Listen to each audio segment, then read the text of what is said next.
confiance, Patrice, toujours. Je suis sur le terrain de basketball et de stunball, une nouvelle discipline. Il y a une démo d'ailleurs en ce moment. Et je suis avec Clément Raymond, à qui je voulais absolument donner la parole parce que Clément, il est le président d'une fédération qui fait des choses extraordinaires en Seine-Saint-Denis, notamment pour les quartiers populaires, pour les jeunes des quartiers.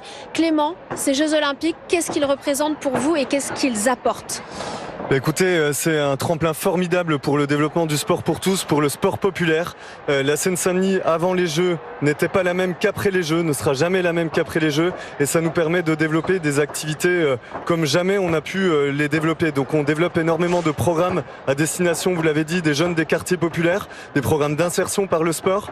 On est sur des dispositifs d'animation sportive au parc Georges Valbon, au parc des Jeux, avec 30 sports animés tous les jours, 70 sports au total, en inclusion, en accessibilité totale, quel que soit votre âge, votre condition physique, votre genre, votre niveau sportif.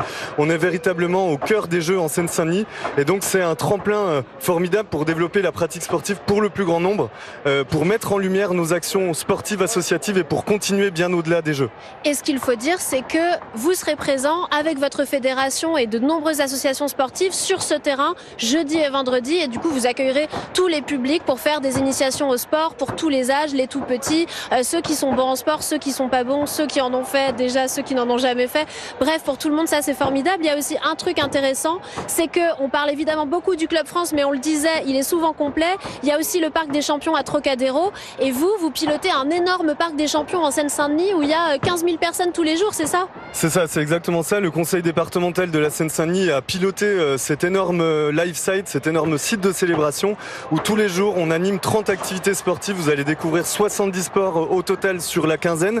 On sera évidemment là aussi pendant les Jeux paralympiques et tous les jours vous avez des concerts, vous avez la retransmission sur écran géant des plus grandes compétitions olympiques évidemment que vous pouvez vivre au bord d'une plage, au bord d'un étang. Donc c'est en plein cœur du parc Georges Valbon à La Courneuve. Vous avez un skyliner qui vous emmène à 80 mètres de hauteur, qui vous donne une vue magique sur Paris et évidemment sur notre belle Seine-Saint-Denis qu'on voit enfin sous un regard positif, sous un regard constructif. Et Dieu sait s'il y a beaucoup d'acteurs tous les jours qui se battent pour véritablement œuvrer au quotidien pour les habitants et pour permettre à chacun de pratiquer l'activité physique et sportive de son choix. Merci beaucoup Clément. Et vous l'entendez à travers le récit de Clément, ces Jeux Olympiques, ils sont évidemment une énorme fête sportive pour nos athlètes, mais ils sont aussi un véritable accélérateur de projets pour des villes ou des territoires plus défavorisés comme le nord-est parisien où on se trouve ici à la Villette ou encore la Seine-Saint-Denis. Merci Lise Joiselle en direct du Club France dans le 19e arrondissement de Paris. C'est au nord-est